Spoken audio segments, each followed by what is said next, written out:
Come and let us go up to the mountain of the Lord, unto the house of our God.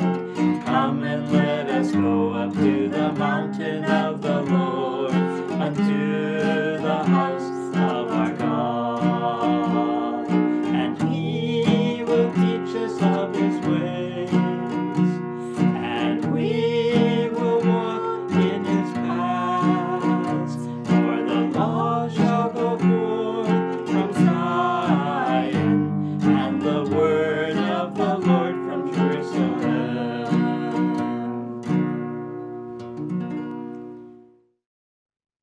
Hello, Halo, how are you today? apa kabar Bapak Ibu Saudara sekalian?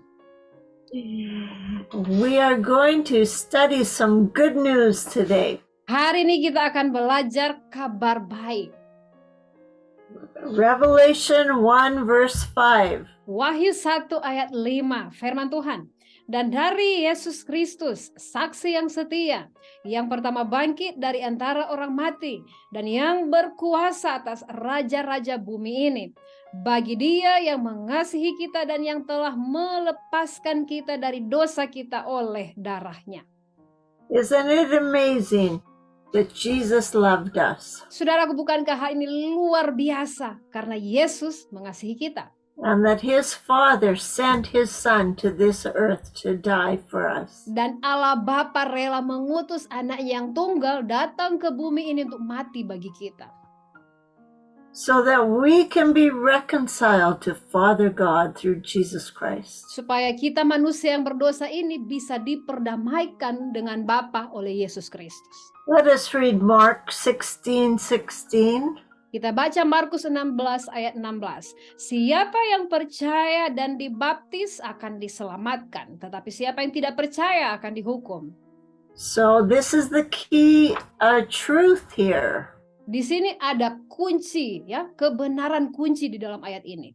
He who believes, so you must believe in Jesus Christ to be saved. Siapa yang percaya? Jadi Bapak Ibu Saudara sekalian, Anda harus percaya supaya Anda diselamatkan. And this truth is for the whole world.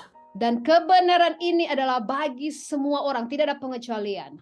Let's read Acts 28:28. Kisah Para Rasul 28 ayat 28. Sebab itu kamu harus tahu bahwa keselamatan yang daripada Allah ini disampaikan kepada bangsa-bangsa lain dan mereka akan mendengarnya. All of the nations are waiting to hear this good news. Semua bangsa-bangsa, ya, bangsa-bangsa yang lain ini mereka menanti-nantikan untuk mendengar kabar baik ini. This is how important this news is. Jadi kabar yang baik ini sungguh sangat penting. And if you have it in your life, then it is your responsibility to share it with others. Dan kabar baik, berita tentang keselamatan ini jika saudara sudah memilikinya, saudara punya tanggung jawab untuk beritakan kepada orang lain. Unto the ends of the earth, this gospel must go. Sampai ke ujung-ujung bumi, Injil ini, berita keselamatan ini harus diberitakan. So let us read Isaiah 53:11. Yesaya pasal 43 ayat yang ke-11. Akulah Tuhan dan tidak ada juru selamat selain daripadaku. So there is no Savior except the Lord Jesus Christ. Saudara perhatikan baik, tidak ada satu juru selamat pun di luar Tuhan Yesus. Hanya Yesus juru selamat. So if anyone comes to you and tells you there's another way to God, that is false. Jadi jika ada orang lain yang datang kepada Bapak Ibu Saudara sekalian menyampaikan ada keselamatan yang lain di luar Yesus, mereka itu memberikan kabar yang palsu bagi Bapak Ibu sekalian. Do not believe it. Jangan percaya. You have to come through faith in Jesus Christ. Untuk diselamatkan Anda harus datang dengan iman di dalam Yesus Kristus.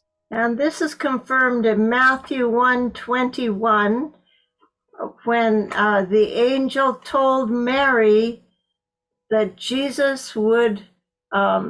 Mary would carry Jesus Christ in her womb. Dan kebenaran ini semakin diperkuat di dalam Matius 1 ayat 20, bagaimana malaikat datang untuk memberitakan bahwa Maria yang akan mengandung Yesus. Tetapi ketika ia mempertimbangkan maksud itu, malaikat Tuhan nampak kepadanya dalam mimpi dan berkata, Yusuf anak Daud, janganlah engkau takut mengambil Maria sebagai istrimu, sebab anak yang di dalam kandungannya adalah dari Roh Kudus. And 21, Dan ayat yang ke-21 dari Matius pasal 1, ia akan melahirkan anak laki-laki. Dan engkau akan menamakan dia Yesus, karena dialah yang akan menyelamatkan umatnya dari dosa mereka. so this was the important thing, Jadi hal ini adalah hal yang sangat penting ya saudaraku. that this baby's name would be Jesus, Karena bayi ini akan dinamai Yesus. because he would save his people from their sins. Karena Yesuslah yang akan menyelamatkan umatnya dari dosa mereka. In Luke 7:50, Lukas 7 ayat 50. Firman Tuhan berkata demikian. Tetapi Yesus berkata kepada perempuan itu, imanmu telah menyelamatkan engkau. Pergilah dengan selamat. this was the story about a prostitute coming into a home where Jesus was visiting and teaching. Kisah ini di dalam Lukas pasal 7 tadi berkisah tentang seorang perempuan sundal yang datang ke satu rumah di mana Yesus sedang mengajar. And this woman, she just came with her alabaster flask of fragrant oil. Dan si wanita ini dia datang dengan membawa minyak alabaster yang sangat mahal dan sangat berbau harum. And the first thing she did was she washed Jesus' feet with her tears. Dan hal pertama yang dilakukan wanita ini adalah dia membasuh kaki Yesus dengan air matanya. And she dried his feet with her hair. Dan kemudian dia mengeringkan kaki Yesus itu dengan rambutnya. Then she poured the fragrant oil on his feet. Dan kemudian dia mencurahkan minyak yang mahal itu, minyak narwastu ya, yang sangat mahal itu di kaki Yesus. And she kissed his feet. Dan si wanita ini mencium kaki Yesus. This was because she was preparing Jesus for his burial, for his crucifixion. Karena apa yang dilakukan oleh wanita ini sesungguhnya dia sementara mempersiapkan tubuh Yesus yang nantinya akan disalibkan dan kemudian akan dikuburkan. But the words I want to look at here is Jesus never acknowledged her during that entire time. Dan saya mau memberi satu perhatian khusus di sini karena Yesus tidak memberikan suatu acknowledgement atau pengakuan kepadanya selama apa yang dia lakukan. He just let her do it. Selama si perempuan ini melakukan hal yang dia lakukan tadi itu, Yesus hanya membiarkan dia saja. Silahkan lakukan saja. And then he said to the woman, your faith has saved you, go in peace. Kemudian Yesus berkata kepada perempuan ini ya, di ayat yang sudah kita baca tadi, imanmu telah menyelamatkan engkau, pergilah dengan selamat. So when God tells you to do something, you need to just do it. Jadi Bapak Ibu Saudaraku sekalian, jika Tuhan menyuruh Anda melakukan sesuatu, lakukan saja. It doesn't matter how out of the box it is. Tidak peduli bagaimana bagaimana harus melakukan hal itu. Because if God told you to do it, there's a reason to do it. Karena kalau Tuhan menyuruh Anda melakukan itu, pasti ada alasan di baliknya mengapa Anda harus lakukan hal itu. And that word saved, your faith has saved you, is a sozo in the Greek. And it means to give you a new heart. Nah, kalau kita perhatikan baik, kata imanmu telah menyelamatkan engkau. Kata menyelamatkan ini berasal dari bahasa Yunani zozo, yang artinya memberikan satu hati yang baru. So this woman received a new heart because of what she did. Nah, jadi si wanita ini dia memperoleh hati yang baru oleh karena apa yang sudah dia lakukan bagi Yesus. And that's true for us too, isn't it? Dan hal ini juga adalah satu kebenaran yang berlaku bagi kita semua ya Bapak Ibu Saudara sekalian. When we follow the Lord and obey Him, we're given new life. Sesungguhnya di saat kita mentaati Tuhan, mengiring Tuhan, Tuhan memberi kita hidup yang baru. There's no greater joy Tidak ada sukacita yang lebih besar dari itu, saudara. than to give this living truth out to people who want it. Yaitu dengan kita memberikan kabar yang baik, kebenaran ini kepada orang-orang lain. In Ephesians 1:7, we read, go ahead. Efesus 1 ayat 7, firman Tuhan. Sebab di dalam Dia dan oleh darahnya kita beroleh penebusan, yaitu pengampunan dosa menurut kekayaan kasih karunia-Nya. So in Jesus we have this salvation through his blood. Jadi, saudaraku, di dalam Yesus kita mendapatkan keselamatan oleh darahnya, oleh darah Yesus. And we realize that it is the blood of Jesus that washed us from our sins. Dan kita menyadari bahwa hanya oleh darah Yesus yang sanggup untuk membasuh kita, melepaskan kita dari segala dosa kita. John 1:29. Yohanes 1 ayat 29, firman Tuhan berkata demikian. Pada keesokan harinya, Yohanes melihat Yesus datang kepadanya dan ia berkata, "Lihatlah anak domba Allah yang menghapus dosa dunia." That was the purpose of John's whole life, was to proclaim the Lamb of God. Inilah yang menjadi tujuan hidup Yohanes, yaitu untuk memproklamasikan, untuk memberitakan tentang sang anak domba Allah. And what does a lamb do? Dan saudara, apa yang dilakukan oleh seekor anak domba atau domba? It's usually killed. Biasanya anak domba itu dipelihara dan dipersiapkan untuk dibunuh, dikorbankan. And that is why Jesus is called the Lamb of God, Itulah sebabnya Yesus dipanggil sebagai sang anak domba Allah. because he was chosen to be killed for the sins of the world. Karena Yesuslah yang terpilih untuk dikorbankan, untuk disembelih, dikorbankan, menghapus dosa seisi dunia. And that word sin in that scripture means missing the mark or wrongdoing or guilt.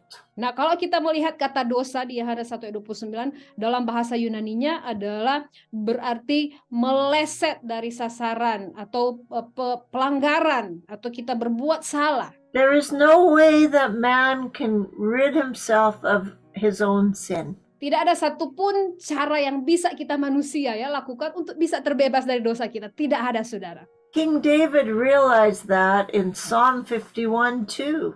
Dan Raja Daud dia memahami betul kebenaran ini, yaitu di dalam Mazmur 51 ayat 2, dalam bahasa Indonesianya dalam ayat yang keempat, saudara. Bersihkanlah aku seluruhnya dari kesalahanku dan tahirkanlah aku dari dosaku. At that time, Jesus had not yet come and he had not yet given his life. Pada masa Raja Daud, Yesus belum datang ke dunia dan Yesus belum mengorbankan nyawanya untuk kita. But David, by faith, knew that God could cleanse his heart from sin. Tetapi Raja Daud dengan iman dia mengetahui betul bahwa hanya Tuhanlah yang sanggup mentahirkan dia dari segala dosanya, membersihkan dia dari kesalahannya. In Isaiah 1:16 through 18 is a passage about cleansing ourselves from sin. Yesaya 1 ayat 16 sampai 18 ayat ini berbicara tentang bagaimana kita dibasuh atau dilepaskan dari segala dosa-dosa kita. Firman Tuhan berkata demikian. Basuhlah, bersihkanlah dirimu, jauhkanlah perbuatan-perbuatanmu yang jahat dari depan mataku, berhentilah berbuat jahat. Belajarlah berbuat baik, usahakanlah keadilan, kendalikanlah orang kejam, belalah hak anak-anak yatim, perjuangkanlah perkara janda-janda. Marilah, baiklah kita berperkara, firman Tuhan. Sekalipun dosamu merah seperti kirmizi, akan menjadi putih seperti salju. Sekalipun berwarna merah seperti kain kesumba, akan menjadi putih seperti bulu domba. And this is what God wants you to choose. Dan inilah yang Tuhan rindukan bagi kita semua. Mari kita pilih hal ini. He knows our sins are like scarlet. Tuhan tahu betul bahwa dosa kita itu seperti kirmisi, merah seperti kirmisi. But if we choose faith in him, our sins will be as white as snow. Tetapi kalau kita memilih untuk beriman kepada Tuhan Yesus, dosa kita akan diubah menjadi putih seperti salju. And our sins could be red like blood, like crimson. Dan darah kita bisa juga dia digambar, dan dosa kita ya merah seperti kain kesumba, seperti warna darah. And they shall be as wool. Wool is white. Dan itu akan diubahkan menjadi putih seperti bulu domba. And you know how hard it is to get blood stains out of clothes. Saudara tahu betul ya bagaimana sulitnya kita mengeluarkan noda darah kalau sudah kena di baju kita. And in the spirit, it is the same. Dan sama halnya juga dalam hal roh, di dalam roh sama juga. Verse 19 and 20 are the choices we have. Dan di dalam ayat selanjutnya, Yesaya 1 ayat 19 dan 20, itu adalah pilihan yang kita miliki, yang kita peroleh. Ayat 19 dan 20. Jika kamu menurut dan mau mendengar, maka kamu akan memakan hasil baik dari negeri itu. Tetapi, jika kamu melawan dan memberontak, maka kamu akan dimakan oleh pedang. Sungguh Tuhan yang mengucapkannya. So we either choose life or death. Jadi pilihan ada di tangan kita, saudara, mau pilih hidup atau mau pilih kematian. According to the word of the Lord. Berdasarkan firman Tuhan. Now we're going to look at salvation or redemption through Jesus' blood. Dan sekarang kita akan mempelajari keselamatan atau penebusan oleh darah Yesus. Just before Jesus died, he went to the garden and he prayed.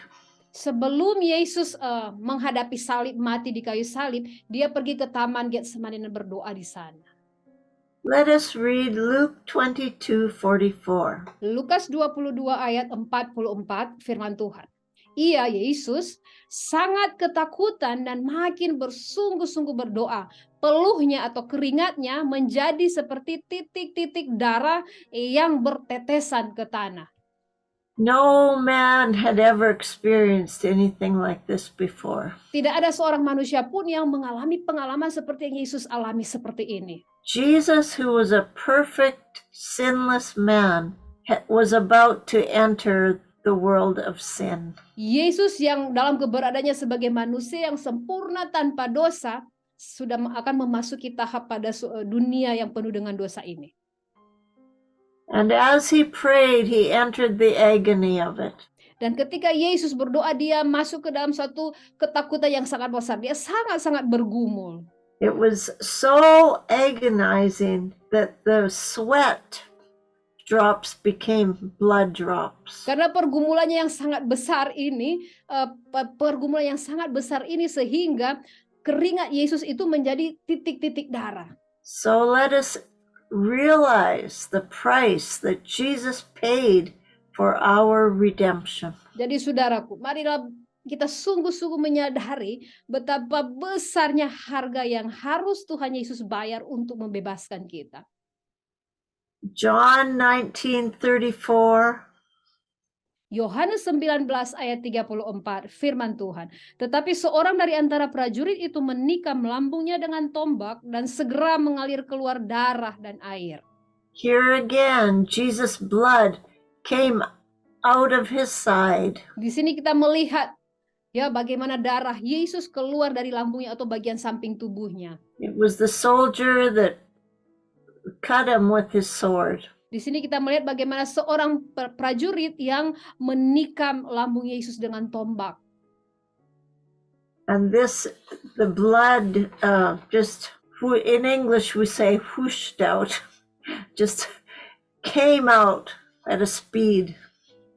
Dan di sini pada waktu si prajurit menikam lambung Yesus, darah itu semacam dia memuncrat, dia terpancar keluar. Yeah, in Acts 17:26, it says that this blood of Jesus from God has made all nations one, has united the nations of the world. Dan kalau kita baca di dalam Kisah Para Rasul 17 ayat 26, darah Yesus itu sendiri karena darah Yesus menjadikan semua bangsa satu. Incredible power. Satu kuasa yang sangat luar biasa. Acts 20:28. Kisah Para Rasul 20 ayat yang ke-28. Karena itu jagalah dirimu dan jagalah seluruh kawanan. Karena kamulah yang ditetapkan Roh Kudus menjadi penilik untuk menggembalakan jemaat Allah yang diperolehnya atau yang ditebusnya dengan darah anaknya sendiri. So the church that exists today and through the past ages was bought with Jesus' own blood. Jadi gereja Tuhan, jemaat Tuhan yang ada baik saat sekarang ini maupun di masa-masa yang sudah berlalu, semuanya itu sudah ditebus, diperoleh dengan darah Yesus. He has bought it. Dia sudah menebus, Yesus sudah menebus dengan sempurna. It belongs to him. Jadi gereja menjadi milik Tuhan. Ephesians 2:13. Efesus 2 ayat 13, tetapi sekarang di dalam Kristus Yesus, kamu yang dahulu jauh sudah menjadi dekat oleh darah Kristus. So that is how we come to Jesus. Jadi seperti itulah bagaimana kita datang kepada Yesus. There is no salvation without Jesus' blood. Sekali lagi, tidak ada keselamatan tanpa darah Yesus. Hebrews 9:22 tells us that. Ibrani pasal 9 ayat ke-22 menyatakan hal ini, saudara. Dan hampir segala sesuatu disucikan menurut hukum Taurat dengan darah. Dan tanpa penumpahan darah tidak ada pengampunan. So there must be the shedding of the blood for the sins to be washed away. Jadi saudara harus ada penumpahan darah supaya dosa kita bisa disucikan, bisa diampuni. And that is the only way that we are free from our sins. Hanya itu satu-satunya. Jadi lagi sekali, hanya itu satu-satunya cara untuk kita bisa terbebas dari dosa kita, saudara. When we confess our sins, he is faithful and just to forgive us our sins and cleanse us from all unrighteousness. Saudaraku, jika kita mengaku dosa-dosa kita, Tuhan kita itu dia setia dan adil dan dia sanggup mengampuni dosa-dosa kita. Amen. 1 Peter 1:18 and 19. 1 Petrus 1 ayat 18 dan 19. Sebab kamu tahu bahwa kamu telah ditebus dari cara hidupmu yang sia-sia yang kamu warisi dari nenek moyangmu itu. Bukan dengan barang yang fana, bukan pula dengan perak atau emas, melainkan dengan darah yang mahal. Yaitu darah Kristus yang sama seperti darah anak domba yang tak bernoda dan tak bercacat. Amen. 1 John 1:7. 1 Yohanes 1 ayat 7. Tetapi jika kita hidup di dalam terang, sama seperti dia ada di dalam terang, maka kita beroleh persekutuan seorang dengan yang lain, dan darah Yesus, anaknya itu menyucikan kita daripada segala dosa. And our closing scripture is Revelation 7:14. Dan ayat terakhir kita, Wahyu 7 ayat 14. Maka kataku kepadanya, Tuanku, Tuhan mengetahuinya. Lalu ia berkata kepadaku, mereka ini adalah orang-orang yang keluar dari kesusahan yang besar. Dan mereka telah mencuci jubah mereka dan membuatnya putih di dalam darah anak domba. So do not let anyone tell you that salvation is through any other name or through any other way than the blood of Jesus. Jadi sudah jangan izinkan untuk orang-orang yang lain memberitakan kepada Anda bahwa keselamatan itu ada di dalam nama lain selain Yesus atau selain daripada darah Yesus. Jangan pernah izinkan hal-hal seperti itu Anda dengar. Our faith is not a religion. Karena iman kita bukan agama. It is a living hope. Ini adalah iman yang hidup. And when you receive that person of Jesus into your life, he washes you from your sins. Jadi di saat kita menerima Yesus masuk dalam hidup kita sebagai juru selamat kita, dialah yang akan membasuh, menyucikan kita dari segala dosa-dosa kita. And the scripture tells us that God removes our sins as far as the east is from the west. Karena firman Tuhan juga berkata bahwa dosa kita itu disingkirkan. Ya, sejauh timur dari barat Tuhan menyingkirkan dosa-dosa kita. Never to be remembered anymore. Jadi tidak diingat-ingat lagi, saudaraku. God does not remember our sins when we confess them to Him. Ketika kita mengakui segala dosa-dosa kita, Tuhan sudah tidak ingat-ingat lagi semua dosa kita, Saudara. That is a wonderful Lord that we serve. Bukankah Tuhan yang kita layani adalah Tuhan yang luar biasa? And this news has to be preached to the ends of the earth. Dan kabar baik yang luar biasa baik ini sudah harus kita beritakan bahkan sampai ke ujung-ujung dunia. People need to be set free from their sins. Jiwa-jiwa, orang-orang mereka perlu dibebaskan, ya, dilepaskan dari segala bentuk belenggu dosa. It is sin that destroys people. Karena dosalah yang menghancurkan manusia.